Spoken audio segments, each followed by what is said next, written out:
뒷작성숙이 있을 수가 없어요. 있을 수가 정말. 왜 기존의 방법만 하겠다는 거잖아. 요즘 저를 제일 괴롭히는 사건들, 기성세대와의 충돌이에요. 저도 벌써 기성세대가 되어 가겠지만 저보다 10살, 20살, 30살 많으신 분들하고는 도저히 말이 통하질 않아. 진짜로. 힘들어요. 정말 힘들어. 그분들을 설득하는 방법이 있었으면 좋겠는데 말이 안 통해. 근데 이게 웃긴 게 그런 꼰대들은 20대에도 있어. 10대에도 있고 말이 안 통해. 답이 없어요. 어쩌겠어 뭐. 근데 그나마 내가 이 직업을 선택한 이유는 뭐냐면 사실은 제 개인적인 관점이나 제 개인적인 캐릭터는 수업 시간에 최대한 녹이지 않아요. 저는 최대한 수업은 객관적으로 하려고 노력하고 솔직히 제 MBTI 알 것 같은 사람. 제 성격과 상당히 다른 모습으로 연기하고 있어요. 솔직히 말씀드리면. 그래서 한편으로 강사는 연기자 같기도 해. 물론 이제 얼굴 보면 얼굴 보면 다양한 왁구들이 있잖아요. 이제 연기자들도. 연기를 하고 있다고 저는 생각을 하고요. 그런 맥락에 다시 한번 설명을 좀 드리자면 평가원에서 이런 질문들을 자꾸 던지는 이유가 있을 거란 말이에요. 그 내용을 좀 알으셨으면 하겠는데 자, 이게 중세적 사고에서 근대적 사고로 가자면 중세적 사고는 답 필요 없고 그냥 맹자, 논어 이런 사서성경이나 유교 경전이 있는 대로 살았고요. 아직도 한 50대 이후는 그렇게 살아요. 진짜 심각해. 그러니까 아직도 논어맹자적인 사상을 가지고 살아요. 틀렸다는 게 아니라 적응을 해야 되는데 적응을 하질 않아. 아직도 성리학이야. 진짜로. 아직도 성리학이야. 반대로 서양도 그럴 거 아니에요. 성경 믿는 사람 많겠지. 아직도 지구평면설이가 아직도 천정설이야. 환장한다니까 진짜. 그래서 그거를 일단 바꿔주는 게 뭐냐면 근대 합리론이에요. 근데 근대 합리론도 되게 큰 한계가 있었지. 인간을 본능과 감정 있는 존재로 보질 않았고요. 두 번째, 이게 사실은 전통적 인신론자는 약간 근대적 합리론자들이에요. 얘네도 대가리 깨지긴 비슷해. 그러다 보니까 어떤 일이 벌어지냐면 있는 그대로 보질 못한다고요. 그래서 평가원에서는 이걸 해주고 싶은 거야. 자, 무슨 얘기냐? 첫 번째, 우리가 지금 이 순간, 오늘이 2022년 2월이에요. 1년 6개월 뒤, 즉 18개월 뒤가 되잖아요. 지금까지 존재했던 지금까지 인류가 생산한 정보 총량이 그만큼이 더 생겨요. 그러니까 굳이 내가 수열로 표현했는데 다시 한번 말씀드리면 이 시점부터 1년 6개월 뒤가 지잖아요. 지금까지 있었던 인류 지식 총량만큼이 더 생겨나요. 그런 시대에 살고 있어요. 그리고 그거에 관련해서 이거는 이제 컴퓨터 정보 처리 속도인데 1년 6개월, 그러니까 18개월마다 2배 속도라고 했었어요. 그게 무어의 법칙인데 이게 깨졌어. 옛날에는 이게 이 무어의 법칙 속도를 못 따라가서 깨졌는데 이제는 이걸 따라간 게 아니라 아예 초월해 버렸어요. 양자 컴퓨터 기억나죠?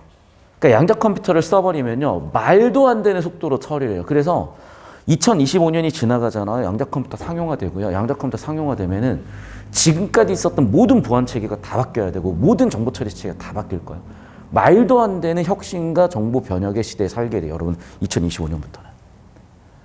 자, 이 두 가지를 근거로 다시 한번 제가 예전에 얘기했던 걸 보자면 일단 인류가 생각하기에 우주 지식의 총량은 무한대예요. 이것도 인류가 알고 있는 지식은 점도 안 될 거야. 근데 어쨌든 인류는요 매 순간 이런 정보를 계속 축적해 가면서 지식을 축적해 정보를 축적해 가면서 점점점 뭔가를 더 알아갈 건데 때때로는 A라는 진리가 틀렸다는 증거도 나올 거고 그래서 A가 아니었던 것 같다가 다시 보니까 A일 수도 있는 거예요.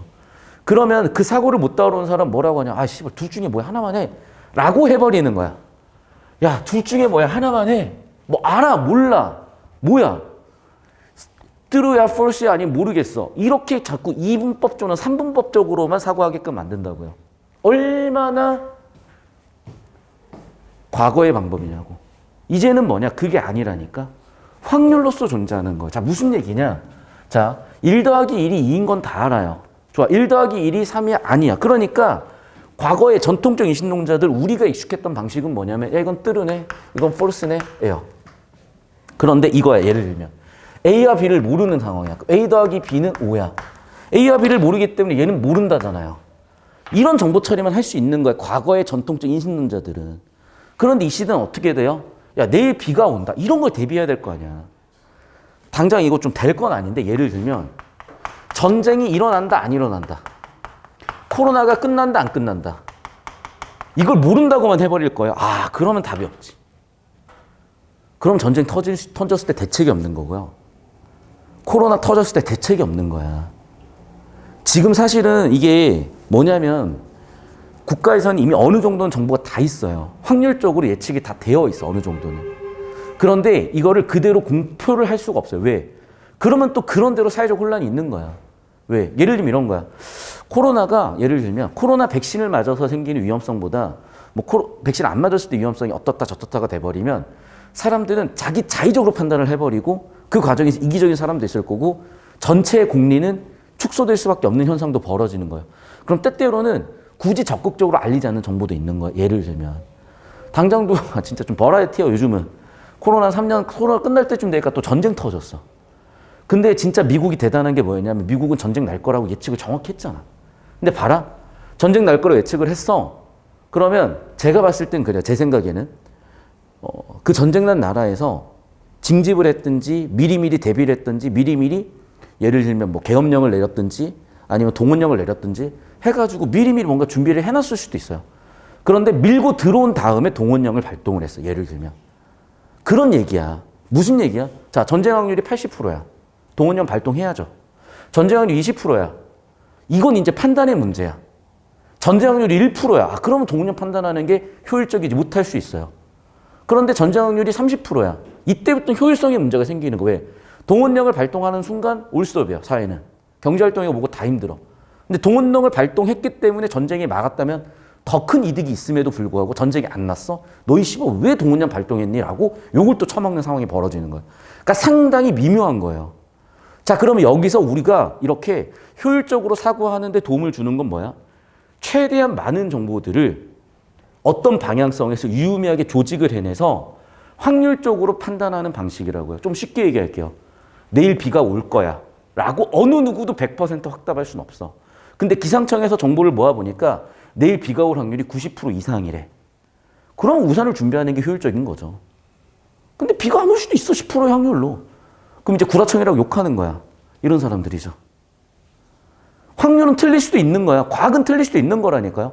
과학이 다 맞지 않아. 과학은 현 시점 가장 확률 높은 정상과 현 시점 가장 확률 높은 패러다임이에요. 그게 변칙 사례들이 발견되면서 새로운 패러다임으로 넘어갈 수도 있는 거거든. 그게 인류가 지나고 발전해온 양상이란 말이에요. 다시 한 번 말씀드리지만 내일 비가 온다? 확률이 20%야. 근데 내가 몸이 안 좋은 사람이야. 그럼 무조건 우산 챙겨야지. 근데 나는 우산만 들고 나갔다고 하면 잊어버리는 사람이야. 20% 정도면 우산 안 챙기고 뭐 편의점에 사야지. 뭐 이런 판단을 할 수가 있는 거예요. 그러니까 성격이 다른 정보들이야. 얘는 뭐예요? 완전히 닫힌 정보야. 그러니까 여러분이 수학과를 가게 되면 뭐 대수학 또는 채수학이라는 걸 하는데 뭐냐면 닫힌 정보 내에서 뭘 하는 거예요. 제한된 정보 내에서 뭘 하는 거야. 이런 거는 참인지 거짓인지가 명확하지. 닫힌 정보 내에서 봐봐. 우리가 덧셈이라는 것에 대한 이미 닫힌 정보가 있잖아요. 그러니까 얘는 참거짓을 명확히 할 수 있는 거야. 얘도 덧셈이라는 닫힌 정보지만 A와 B에 대해서는 현재 정보가 없는 상태잖아. 그럼 판단 불가가 되는 거야. 그런데 이런 식의 사고는요. 0.1% 확률부터 99.9% 확률을 전부 다 모른다고 처리해버리는 굉장히 비효율적인 정보 처리를 하게 돼요. 최소한 이게 20% 확률인지 80% 확률인지 정확하진 않더라도 추정을 할 수 있다면 우리는 그 추정에 맞는 통계적 추정에 맞는 대응을 할 수가 있을 거라고. 그리고 요즘의 정보는 계속해서 바뀌어가기 때문에 계속해서 매 순간에 확률 변화가 있기 때문에 저런 정보 처리 방식을 저런 사고 방식이 굉장히 요구되는 시대에 살고 있는데 다 대가리 깨져가지고 아 그래서 참이야 거짓이야 몰라 씨발 하나만 얘기해 이러면 답이 없어. 그래서 이 지문이 들어온 거예요. 왜? 가능세계 때문에. 그리고 이후에도 엮이는 거야. 자, 그래서 이거 좀 이따 필기할 시간 드릴 거고 사진 찍어서 올려주세요. 사진 찍어 올려주시고 저쪽 필기 30초만 더 잡고 넘어옵시다.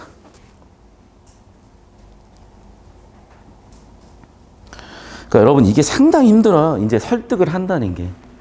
그나마 여러분이 뇌가 말랑말랑하니까 이걸 알아먹지. 진짜 이제 기성세대라고 얘기하면 너무 힘들어.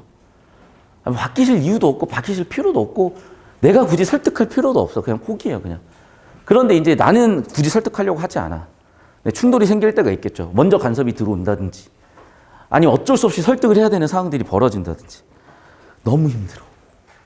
모르겠어. 어떻게 해야 될지 저도 고민스러워요. 기성세대 설득하는 건. 근데 그나마 여러분은 뭐냐면 아직은 좀 젊고 어리고 그러다 보니까 좀 관계도 있고 선생과 제자라는 관계라고 여러분이 받아들이고 솔직히 저는 여러분하고 저랑 완전 인격적으로 동등하다고 보거든요. 솔직히 정말로 진심으로. 그래서 여러분한테 더더욱 제가 조심스러운 거고 하지만 이제 이 직업을 하면서 이런 설명을 해줄 수 있는 기회가 생겼던 거고 근데 이런 사고방식을 잡아가는 게 여러분 세대에도 정말 필요하고 우리의 미래한테도 필요한 거고 거창하게 얘기하자면 단순하게 얘기하자면 수능 지문에서 이렇게 처리를 하는 게 되게 여러분한테 편한 상태로 만들어질 거고 공부가 되게 수월해질 거고 지문을 바라보는 관점이 많이 달라지면서 국어 해도 안 되는 과목 절대 아니는 그런 게 벌어질 거예요. 그리고 지금 눈빛들을 보면요. 섞여 있어 지금 입안에. 원래 내가 재수생만 받으려고 했는데 받다 보니까 가능성이 있는 고2도 고3도 다 받게 됐어요. 근데 그 친구들이 잘 따라하고 있고 사실 내가 의도한 수준에 점점 다다르고 있어요. 그리고 수업은 점점점 어려운 소재들, 빡센 지문들로 가긴 할 거예요. 지금도 힘들겠지만 잘 따라오세요. 여러분 할 수 있으니까. 자, 1단락부터 볼게요. 많은 전통적 인신론자들 일단 형광펜 밑줄 칠게요. 먼저 이제 보자마자 형광펜은 아니겠지만 우린 이미 구조는 어느 정도 알고 있으니까 임의의 명제에 대해서 우리가 세 가지 믿음 태도 중 하나만 가질 수 있다. 그러니까 아까 얘기했다시피 true, 사실이거나 false, 거짓이거나 아예 몰라, 셋 중 하나라는 거야. 예를 들어 볼까? 내일 눈이 온다.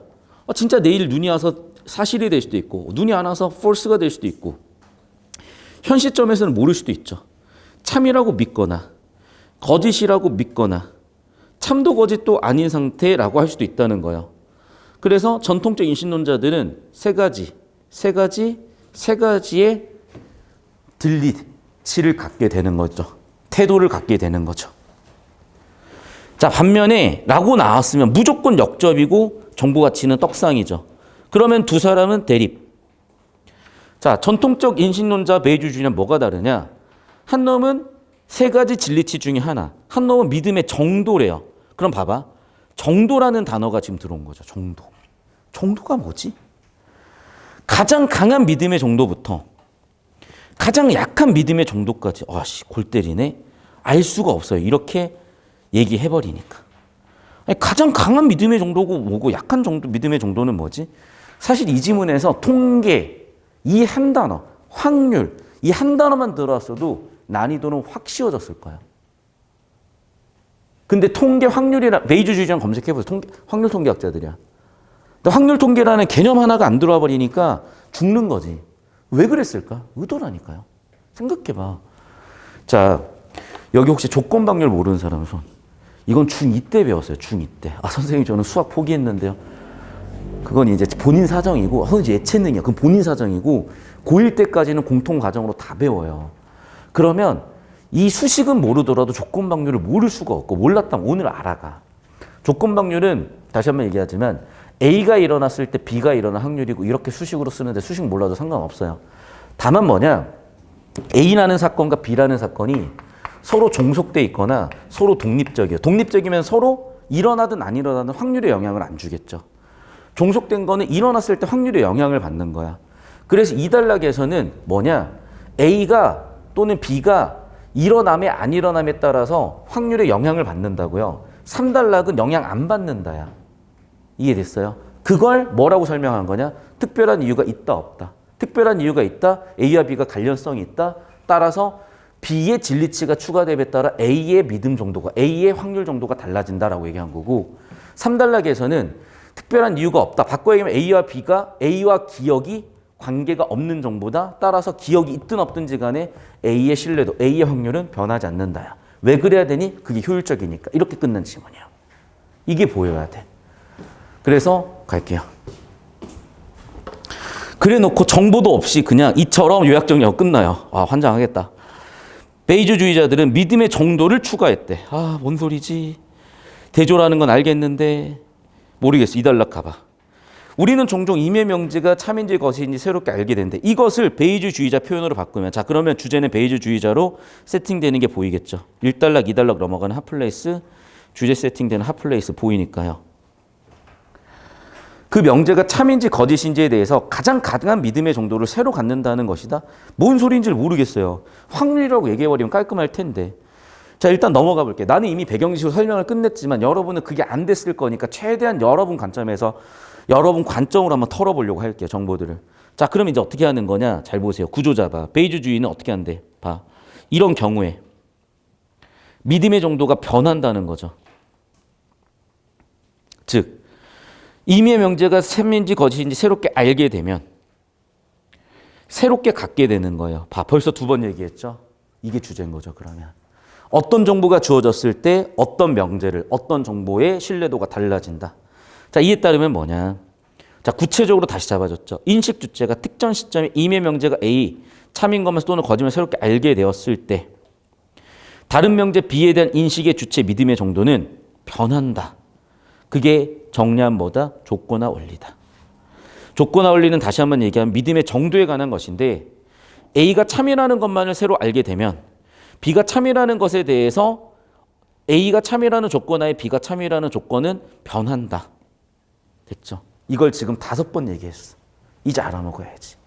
즉 A와 B 정보가 있었을 때 A 정보에 따라서 B 정보의 신뢰 정도가 바뀐다. A 정보 믿음의 정도가 바뀐다. 믿음의 정도 바꿔야 하면 신뢰도잖아. 이렇게 잡아줬어야 된다는 얘기인 거예요. 왜? 니네가 배운 게 신뢰도, 확률, 통계 아니 뭐가 있는데 믿음의 정도. 여러분한테 학교에서 종교를 가르치진 않잖아. 신앙을 가르치진 않아요. 그러면 신을 믿으란 얘기는 아닐 거 아니야. 그럼 뭐 믿음이 뭐겠어 그러면. 믿음의 정도, 내가 믿는 정도, 신뢰도.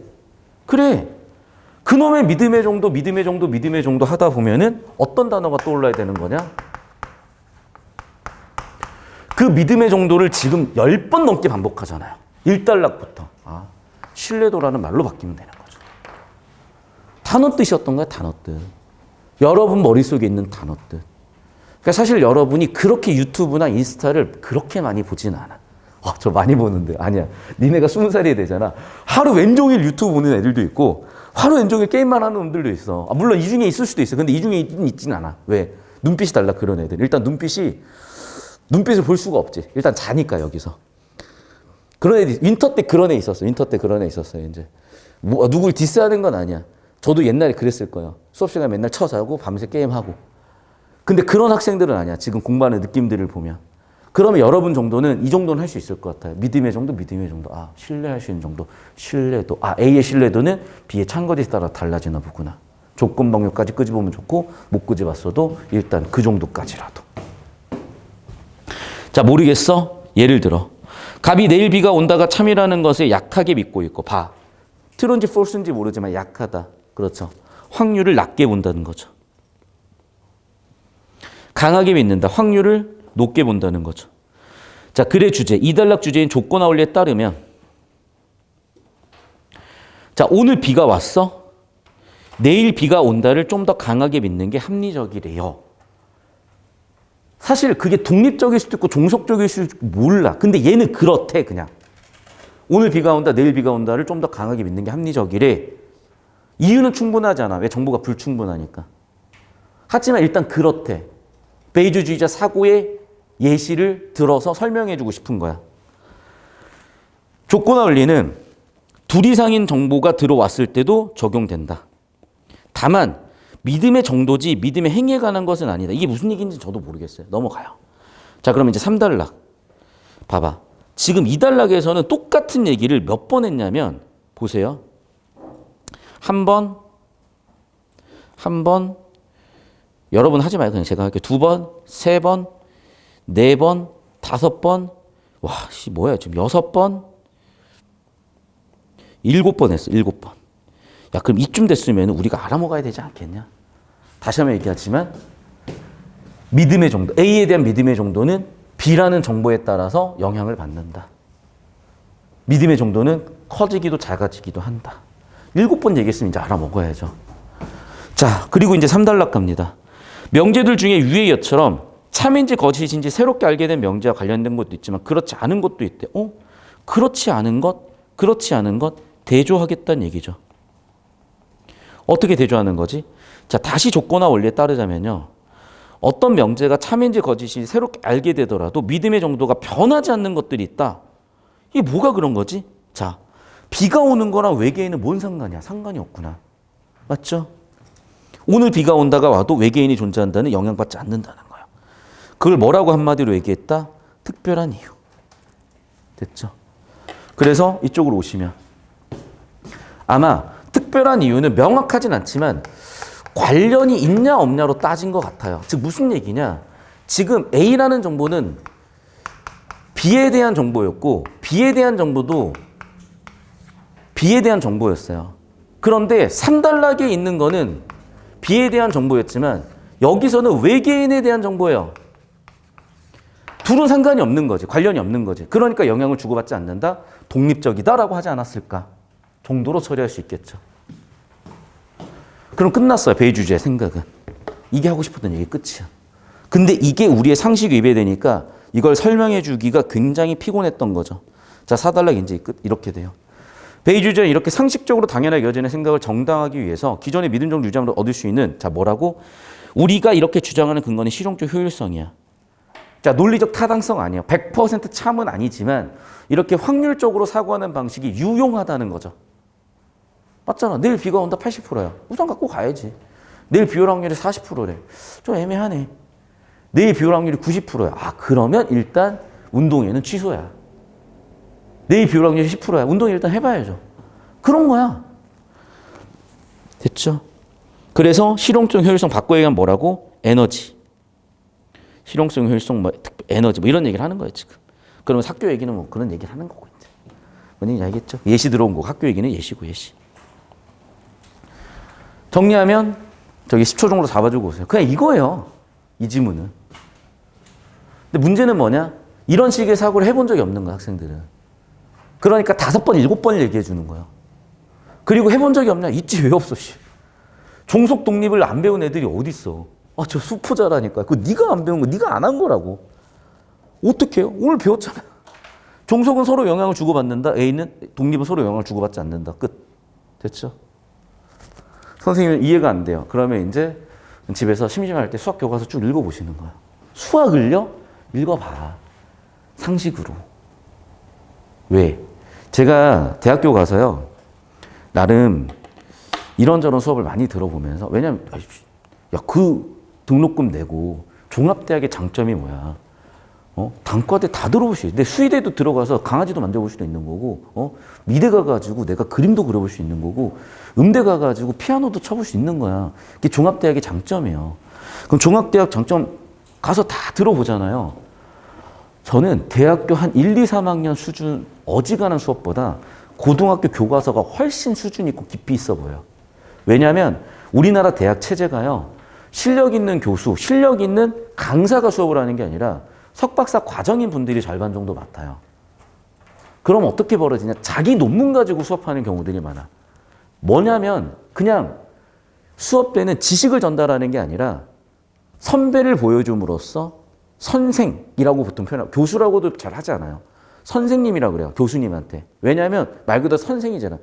먼저 태어난 사람이잖아. 그러니까 선생님한테 사실은 지식을 전달받기보다는 아 선생님은 저렇게 해서 교수가 됐구나. 아 선생님은 저렇게 살고 계시구나. 선생님은 저렇게 사고하는구나. 이런 걸 배워서 내가 하라는 거거든 사실은. 그러니까 오히려 저도 대학교 1, 2학년 때 너무 방황스러운 게 누가 뭘 정해주질 않으니까. 근데 참 소름 끼치게도 교과서에 다 있더라고. 그래서 사실은 경제학 원론 보는 것보다 경제교과서가 훨씬 효과적이에요. 수학도 마찬가지. 상식적으로 봐놔. 수열이라는 개념, 함수라는 개념, 통계라는 개념이 안 쓸 것 같아요? 아니요. 여러분 문과도요. 회사 들어가면 엑셀 필수야. 엑셀 다 수식함수예요. 씨발 근데 몰라. 클릭을 해봤는데 막 시그마 있어. 나 수열 안 했는데 뭐 어떻게 할 거야? 그럼 그때 돼가지고 뭐 배워요. 성인 돼가지고 성인 교육은 또 더럽게 못 가르쳐요. 지금 해놔 참고로. 그냥 국어 수업 열심히 들으면서 잘 정리해 놓으세요. 다 도움될 겁니다 여러분. 자, 답 찾아볼게요. 윗글에서 답을 찾을 수 있는 질문. 일단은 제가 봤을 때는 주제 구조를 묻는 것 같거든요.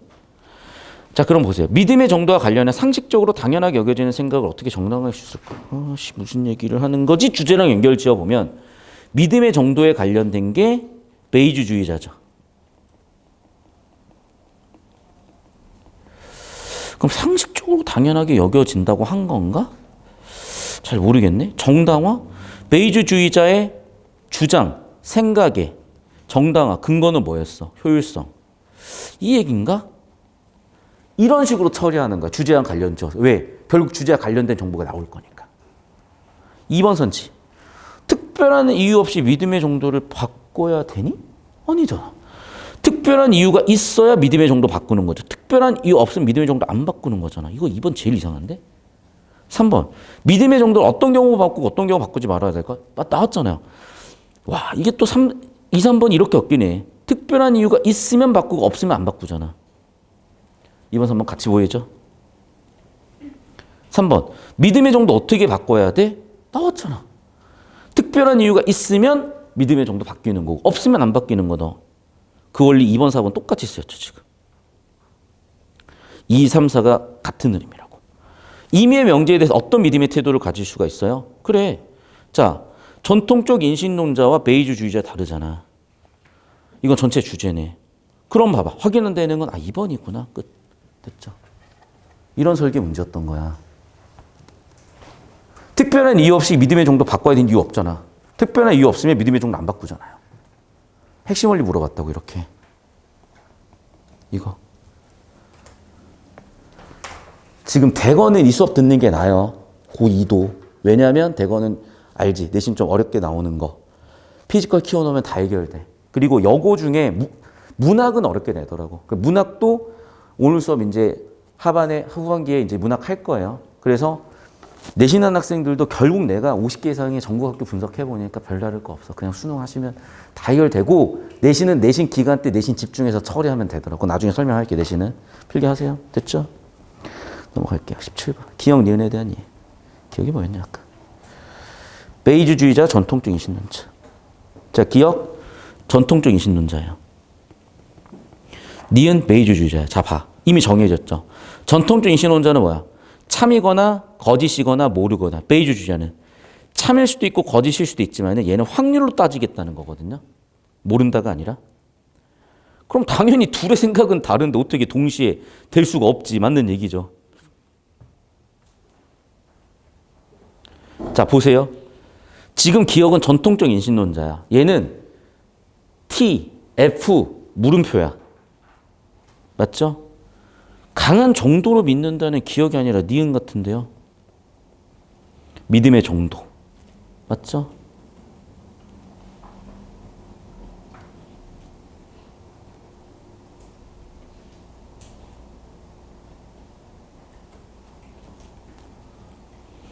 (2번) 아니야? 바로 2번 같은데? 자, 3번 선지 볼게요. 기억은 을이 내일 눈이 온다가 참이라고 믿는다면 내일 눈이 온다가 거짓이라고 믿을 수는 없다고 주장한다. 벌써 이제 꼬이기 시작을 하지. 봐봐. 참이면은 뭐가 안 되는 거야? 거짓이 없다. 거짓이 없다. 거짓이 아니다. true는 false의 여집합이잖아. 전통적 인신론자한테 있어서는. 됐어? 그러니까 거짓이라고 믿을 수는 없다. 참이다. 됐어요? 또는 자, 봐. 참이라고 믿으면 참이라고 믿고 있잖아. 거짓이라고 믿을 수는 없잖아. 이렇게도 논리적으로 풀 수는 있죠. 됐어? 자, 4번 선지. 자, 니은. 그래. 뭐라고 얘는? 믿음의 정도라니까요. 니은은. 같을 수도 있다. 확률이다. 자, 뭐라고? 믿음의 정도다. 믿을 수 있다. 니은은. 확률이다. 됐죠? 정답 2번이겠죠, 그러면. 필기하시고.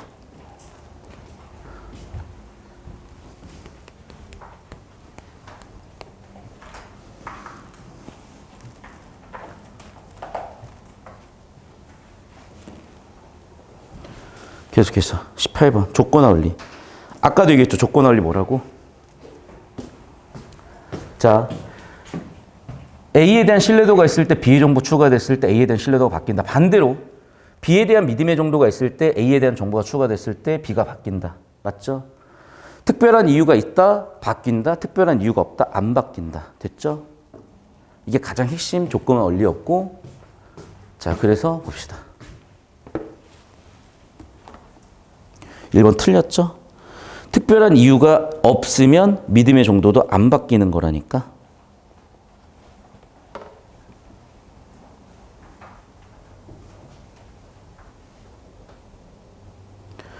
2번 어떤 행위를 하는 특별한 이유가 있어. 그럼 믿음의 정도는 변화를 해야 되는 거 아니냐? 그럼 믿음의 정도 변화 없이 하면 안 된다. 믿음의 정도 변화가 있어야 된다. 맞죠? 없이 해서는 안 된다. 이중부정. 긍정. 3번. 자, 관련 없는 명제가 왔어요. 그럼 믿음의 정도 바뀌죠. 맞잖아. 다시. 관련 없는 정보, 믿음의 정도 안 바뀌지. 말이 좋는데? 틀렸네. 3번 선지.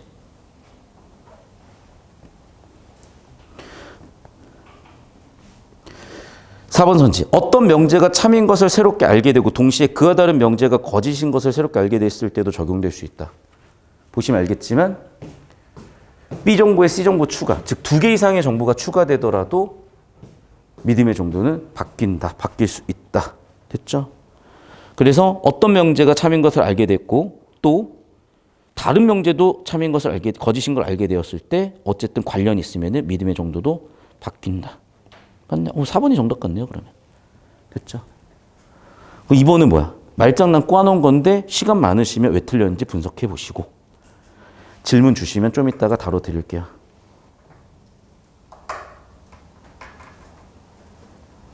자, 그 다음 19번 딱 볼게요. 자, 이거는 표를 그리셔야 되거든. 그래, 표를 그려볼게요. 그리세요, 지금 표.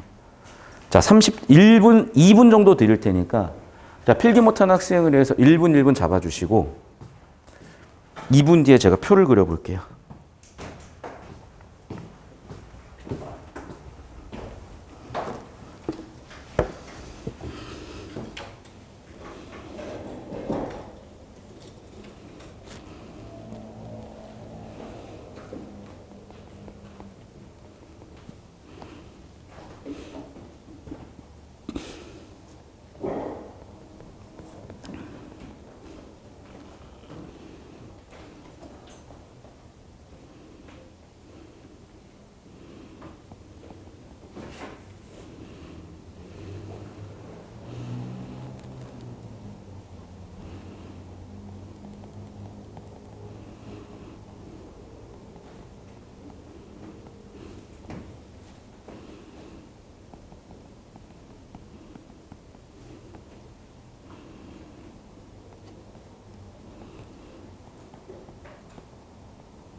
자, 봅시다, 여기.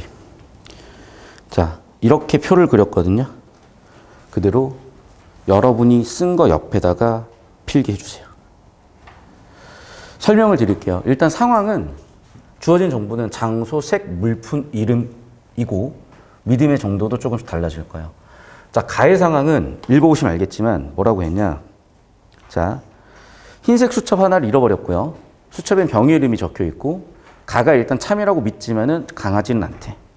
그래서 가가 참이라고 믿지만은 강하지가 않다. 이렇게 확률이 좀 낮다라고 제가 표현한 거고, 가 명제를 써보면 보시면 알겠지만 가의 명제는 병의 수첩 체육관이 있다. 그러면 장소만 주어진 거고 물품 수첩이라는 것만 주어진 거예요. 그리고 주어진 상황에서는 일단 현재 지금 뭐를 모르냐, 장소를 모르는 상황이고, 색은 흰색, 물품은 수첩, 병은 이름에 적혀져 있어요 지금. 그래서 지금 이런 상황에 믿음의 정도는 어떻게 바뀔 거고, 가에서 주어진 정보는 체육관에 있다, 수첩이다 정도만 있는 거예요. 자, 여기서 나의 정보가 주어졌어요. 체육관에 흰색 수첩이 있는데 이름이 누군지는 몰라요. 그럼 봐봐. 녹색 정보가 추가가 됐잖아. 체육관이랑 관련된 정보. 그래서 이쪽으로 따라올까요? 관련된 정보, 특별한 이유가 있죠. B라는 특별한 이유가 있죠. 그러니까 관련된 정보가 추가가 됐네. 믿음의 정도는 높아지겠죠. 오늘 비가 온다라는 정보가 추가됐을 때 내일 비가 온다. 신뢰도 높아진다 그랬으니까. 하지만 관련 없는 내일 비가 온다와 외계인이 있다 없다는 서로 신뢰도 확률에 영향을 주지 않죠.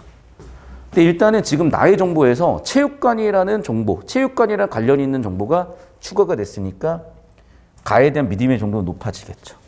하지만은 장소라는 정보에서 체육관과 다른 정보가 추가가 됐어요. 체육관이 아니래 여기는. 그러면 가에 대한 믿음의 정도는 또 떨어질 수도 있겠죠. 어떤 느낌인지 알겠어요? 그거를 최대한 표로 표현해 본 거예요. 그러니까 이런 표현 방식은 잘 들으세요. 이과 학생들은 좀 더 익숙해요. 왜냐하면 과탐 교과서 보시면 알겠지만 다 표고 그래프고 그림이야. 그러니까 이과 학생들은 이거를 잘해요. 비교적. 반면에 문과들은 죽어도 못하려고 해. 하셔야 돼요. 무조건. 자꾸 줄글로만 처리하려고 하거든. 표 해석, 그래프 해석 하실 수 있어야 돼. 그러니까 오히려 이과 학생들이 더 유리한 시험이라고 볼 수도 있어요. 왜냐하면 이런 정보 처리를 평소 과탐에서 해왔으니까. 열심히 하세요. 그러니까 문과들이고 뭐고 할 거 없이. 정보 처리 끝났죠? 20초만 더 잡아주세요. 이렇게 정리해놓고 나면은 상당히 편해집니다, 여러분. 그리고 이런 보기 적용 문제의 어떤 유형대로 딱 적용이 되거든요. 10초만 더 드릴게요. 자, 그럼 봐요, 여러분. 자, 정말 전형적인 유형이에요. 지문에서 원리를 줬어요. 베이저주의자. 그럼 당연히 보기에다가 사례 적용하는 문제예요. 그럼 보세요. 1번 문제. 병이 가와 관련 없는 명제만을 새롭게 알게 된다면 가에 대한 믿음의 정도는 변하지 않겠고, 맞잖아. 관련 없는 정보가 들어왔어? 믿음의 정도 안 바뀌어요. 이게 지금 핵심적인 원리 뭐야? 핵심적인 원리 뭐예요? 이게 조건화 원리를 그대로 적용한 거잖아. 그 핵심 원리. 자, 말씀드렸죠. 지문의 핵심 원리를 보기사례에 적용하는 거야. 그러니까 지문의 핵심 원리를 보기사례에 적용하는 거죠. 지문의 핵심 원리는 조건화 원리. 조건화 원리라는 건 뭐예요? 관련 있는 정보가 주어지면 믿음의 정도 바뀐다. 관련 없는 정보가 주어지면 믿음의 정도 안 바뀐다. 괜찮죠? 그러니까 일단 1번 선지의 의도는, 설계는 뭐냐. 이렇게 지문의 원리를 보기 사례에다가 적용할 수 있느냐. 자, 두 번째 볼게요. 병이 나만을 알게 된다면.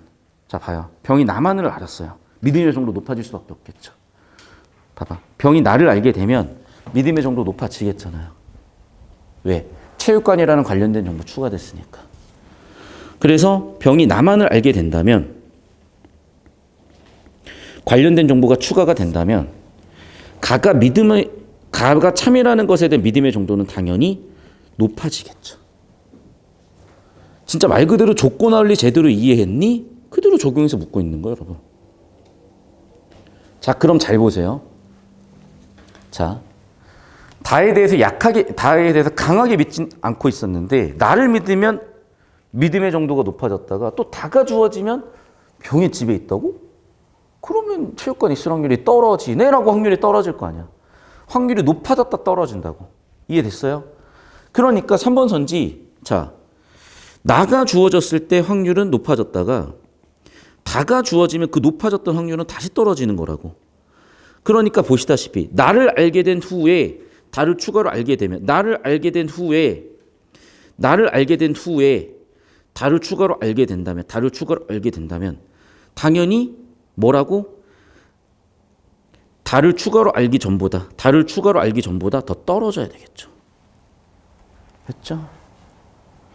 표를 처리해 주시면 가가 주어졌을 때, 나가 주어졌을 때, 다가 주어졌을 때 믿음의 정도가 어떻게 바뀌는지 명확하게 구분이 되고 정보가 한눈에 보이니까 혼란 없이 한 번에 처리할 수 있는 형태의 정보 처리가 되는 건데, 그거 귀찮다고 표 처리 안 했다가 계속 줄글러 처리하다가 터진다고. 이건 이과도 공통이야. 표 그려야 돼요. 이과 학생들은 그래프나 표를 더 잘 그릴 수 있을 뿐, 안 그리면 어차피 똑같아져. 그리셔야 돼요. 그러면 항상 그렇죠. 선생님 표 어떻게 그려요? 연습을 해봐야지. 왜 그려야 돼요? 아, 제발 좀. 내가 이거 한 번 더 보여줄까요? 지금 제가, 여러분 학교별 내신 분석해가지고 간담회 하다 보니까 교과서를 들여다볼 수밖에 없고, 부모님들께도 이제 교과서를 보여드리는데, 부모님들 10년, 20년 전 수능 국어 생각하시더라고요. 그러니까 뭐라 그러시냐. 아니, 국어라는 게 그냥 나름대로 읽고 푸는 거 아니냐. 독서교과서 보여줬잖아요. 일반적인 독서교과서에 이런 게 쭉 나와 있고, 자, 우리가 수학에서 학습활동이 예제, 유제, 연습 문제예요. 그게 그대로 수능 유형이고 내신 유형이잖아. 그것도 그럼 학습활동이 그대로 수능 유형해야 되는데 학습활동이 구조 그리고 중심 내용 구조도 그리는 거야, 문단별로. 위계 파악하는 거라고요. 그리고 중심 내용 잡으라고. 정보가치 높은 내용 잡으라고. 그리고 뒷장 넘어가 봐요. 뭐라고 돼 있어? 전개 방식 파악하라고 나오잖아. 우리 한 게 이거예요. 구조도 그리고 중심 내용 잡고 위계 잡았잖아. 그러면 답이 다 나온다니까. 이걸 그리라 그러면 주관식이 될 거고, 이걸 쓰라 그래도 주관식이 될 거고, 이걸 오지선다로 물어보니까 객관식 문제가 된 것 뿐이라니까요. 그러니까 제발 여러분 이렇게 하시는 거예요. 그냥 표 그리세요. 깔끔하잖아. 그래, 조건 원리 적용했네. 관련 없는 정보 주어지면 당연히 믿음의 정도 안 바뀌지. 관련 있는 정보 주면 당연히 믿음의 정도 바뀌겠지. 그리고 관련 있는 정보 중에서도 체육관이라는 관련 있는 정보가 주어지면 체육관이라고 믿을 확률은 더 높아져야 되겠지. 자, 그런데 나가 주어지면 체육관 믿을 확률 높아지지만 다가 주어지면 낮아지겠네. 나가 주어지면 높아지지만 다가 주어지면 낮아지겠네. 다를 추가로 알기 전보다 나를 줬을 때보다 다를 주면 더 확률 떨어지겠네. 그래서 4번 선지. 병이 나와 나를 동시에 알게 된다면 가가 참이라는 것에 대한 믿음의 정도는 나와 다가 참이라는 조건하에 가가 참이라는 것의 믿음의 정도로 변하겠군. 아니, 그냥 이거야. 봐봐. 자, 이것도 지금 어떻게 설계가 된 거냐 보시면 알겠지만, 자, 순서대로 잘 보세요. 나만 알게 되는 경우고요. 나와 다를 순서대로 알게 되는 경우고요. 동시에 알게 되는 경우로 분석해서 준 거야. 근데 어쨌든지 간에 관련된 정보가 주어졌다면요. 믿음의 정도는 당연히 바뀌겠지. 맞잖아. 동시에 알든 차근차근 알든 관련된 정보 주어지면 믿음의 정도는 당연히 바뀌겠죠. 정답은 왜 5번이냐. 보세요. 믿음의 정도가 서로 다르다고 해서 믿음의 정도가 같아지고 달라지나? 아니라고. 자, 무슨 얘기냐면 이건 약간 확률 문제고, 확률은 경우의 수 문제예요. 그러니까 제가 수업 시간에 이거 예전에 잡아드리려고, 잘 들어, 수학적 확률과 통계적 확률, 기하적 확률을 정의하고 설명해 드린 적이 있어요. 또 다 까먹었다. 설명해 준 적이 있어. 난 무조건 설명해 줬어. 복습 좀 해요, 여러분. 무조건 설명해 줬어. 빼먹었을 리가 없어. 난 아직도 기억나. 여기다가 제가 갑자기 확률 해가지고 수학적 확률, 통계적 확률, 기하적 확률, 기하적 확률은 시험 범위가 아니에요. 통계적 확률은 전체 시행분에 해당 시행이에요. 근데 시행을 충분히 많이 하면 무한대로 가면은 그 확률은 통계적 확률이 수학적 확률에 근사합니다. 또는 수학적 확률의 극한값입니다. 다 설명해 줬어. 왜? 그게 베이스가 되는 거니까. 저기도 마찬가지야. 잘 봐요, 지금. 병과 정이 나를 알게 되기 전에 가가 참이라는 것의 믿음의 정도가 서로 다르다면 경우의 수는 세 가지죠. 두 가지죠. 봐. 지금 병과 정이 믿고 있어요. 자, 봐. 병의 믿음의 정도 P, 병의 믿음의 정도 P, 정의 믿음의 정도 Q라고 해봅시다. 그럼 병이 더 크게 믿을 수도 있고 정이 더 크게 믿을 수도 있고 둘의 확률이 같을 수도 있어요. 경우의 수는 세 가지인 거예요. 그런데 문제는 지금 뭐라고 줬냐? 믿음의 정도가 서로 다르다고 줬어요. 그럼 어떤 경우에요? 이 두 가지를 줬다고요. 자, 그러면 가의 믿음에 대한 정도에다가 이제 나라는 정보가 추가로 주어졌어. 그러면 당연히 관련 있는 정보가 왔으니까 믿음의 정도도 바뀌어야죠. 확률 P도 지금, 확률 Q도 지금 변화해야 된단 말이야. 이해됐어? 그럼 결국 변화할 건데 변화한 결과 당연히 여러분 어떤 경우가 생기겠어? 같을 수도 있어질 거고. 왜? 둘 다 변했으니까. P가 더 클 수도 있을 거고 Q가 더 클 수도 있을 거 아니에요. 믿음의 정도는 바뀌었는데 어느 정도로 바뀌는지 모르니까. 이해됐어요? 다시. 우리한테 지금 주어진 정보, 다시 한번 얘기할게요. 정보가 지금 불충분한 거야. 우리한테 지금 주어진 정보, 주어지지 않은 정보. 주어진 정보 이거야. 잘했어, 우린 여기까지. 그런데 주어지지 않은 정보는 얘네가 어느 정도로 바뀌는지는 모르는 거예요. 그러면 세 가지 경우의 수가 다 생기는 거야. 이해됐어? 그런데 뭐래? 같을 수가 없다 그래 버렸잖아. 같을 수가 없다. 얘가 틀렸다. 모른다니까? 얘일지 어떻게 알아요? 확률은 바뀌었어. 그런데 봐. 확률이 바뀌었지만 P가 여전히 더 클 수도 있고요. 이 상태에서 확률이 바뀌어서 Q가 더 클 수도 있어요. 또는 확률이 바뀌어서 같아졌을 수도 있어요. 자, 이 상태에서 확률이 바뀌어서 둘이 같아졌을 수도 있고요. P가 반대로 더 커졌을 수도 있고요. P가 여전히 더 작을 수도 있어요. 그건 모르는 거야. 그런데 뭐래? 같지 않대. 어떻게 알아 그걸? 정보가 없는데. 그러니까 당연히 정답은 5번 정보 없다. 판단 근거 없다 해요. 1, 2, 3, 4번은 판단 근거 있다. 얘가 근거가 없다. 정답은 5번이다. 됐어요. 그러니까 사고 방식이 많이 바뀌어야 되는 거야. 정보 처리 방식이 많이 바뀌어야 되는 거야. 그러다 보니까 그냥 하던 대로 할게. 이러면 이제 하던 대로 점수 나오는 거야. 당연하지 않겠습니까? 필기하십시오. 자, 여기 20초 잡아주시고요. 30초 잡아주시고 다시 1분 30초 잡아주세요. 자, 그리고 화장실 갔다 올 사람들은 갔다 올 건데 먼저 필기부터 하고 가시고 자, 오늘 문학해야 돼요. 지금 계속 문학이 밀리는데 오늘 일단 확실하게 문학해야 돼. 그래서 02권 나갈 거고 02권 뭐 푸셔야 되는지 잡아드리겠습니다. 실장 잠깐 와볼래요?